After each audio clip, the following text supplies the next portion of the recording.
How's it going, everyone? So in this video, I'm going to talk about why your AirPods flashing green and making noise, an easy fix. So before I get started, please subscribe to my channel if you haven't already. I do appreciate the support, helps my channel grow. I've had this issue before, you guys. To get rid of this issue, normally what works is to repair them. That generally will work. In some cases, it will not, and there could be issues with the charging cable. There could be issues with the charging case itself.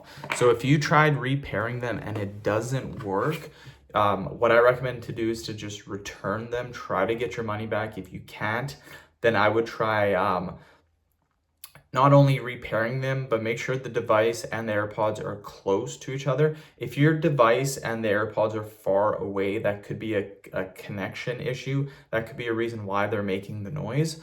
But again, just try repairing them. If that doesn't work, I would try to return them. End the video. Thank you so much for watching.